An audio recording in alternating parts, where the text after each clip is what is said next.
Zionism. It's often framed as a Jewish movement, but here's the reality.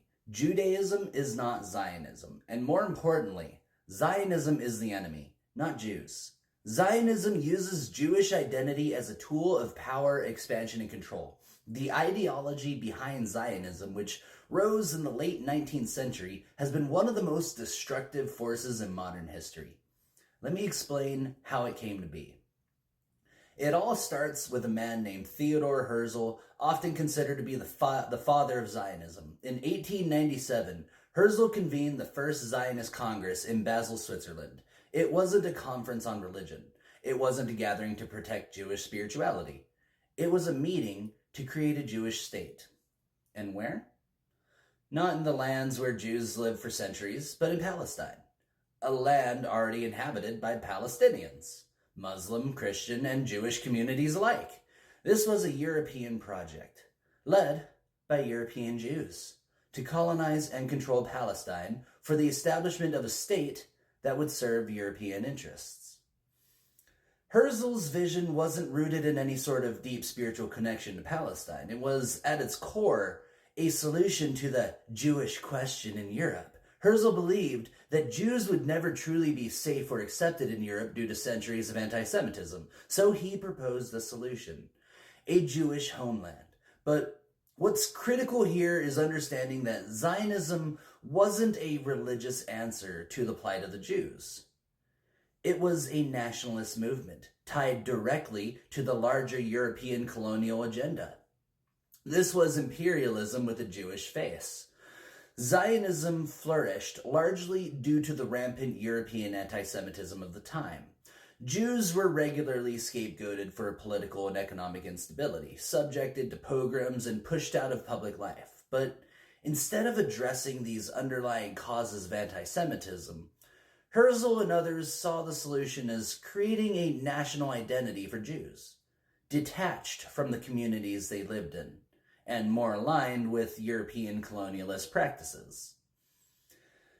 In other words, Zionism was a movement created by Europeans for Europeans. It just so happened that Jews were the ones chosen to carry out this colonial vision.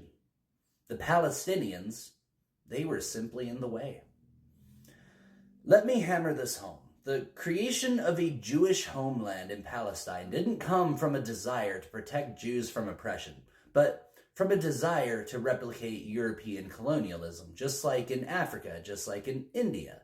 The idea was to carve up the world for the benefit of the European powers, and Palestine, with its strategic location and fertile land, was perfect for the job. Now, let's jump to the Balfour Declaration of 1917. This was the official backing of British imperialism in support of the Zionist movement. The British promised to support the creation of a Jewish homeland in Palestine, despite the fact that Palestine was already inhabited by Palestinians. This promise was made not because Britain cared about Jewish welfare, but because Britain wanted to maintain control over the Middle East, especially after World War I. The declaration was the political green light for Zionist expansion, and it was backed by the West as part of their broader imperial ambitions. The Balfour Declaration wasn't just a diplomatic note. It was an endorsement of Zionism as a tool of colonial control in the Middle East. And this is where things get murky. The West's support of Zionism created a dangerous precedent, one that would go on to justify centuries of violence, displacement, and apartheid. Let's be clear here. Israel, as it stands today, is the apartheid South Africa of the Middle East. The policies that were put in place by the Zionist movement and continue to this day mirror the same tactics that white South Africans used to control, subjugate, and dispossess black South Africans.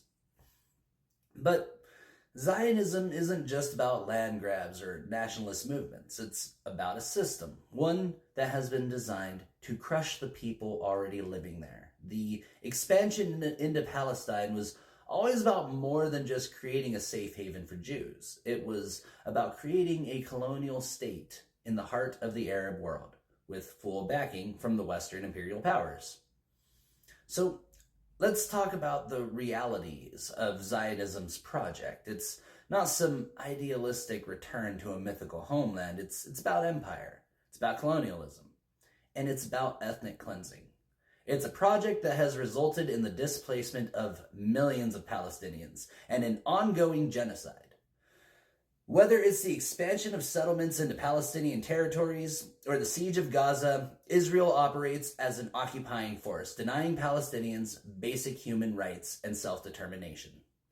The Zionist movement has always been about creating a Jewish state at the expense of Palestinians, and that's what we have to understand. This isn't about defending Jews. This is about defending colonial power. And if we're going to fight for justice, we need to understand that Zionism as a political force is the problem. Let's sum this up. Zionism was born out of European nationalism, rooted in colonialism, and justified through Western imperialism. The Balfour Declaration marked the beginning of Western-backed Zionist expansion, turning Palestine into a land of conflict, oppression, and dispossession.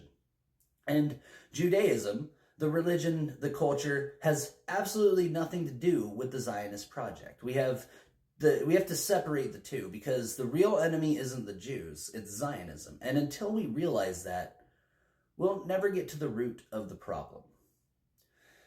Zionism is an ideology, not an identity. And that ideology must be dismantled if we're ever going to see peace and justice in the Middle East. Because when we let the powerful frame the narrative, we're just playing into their hands.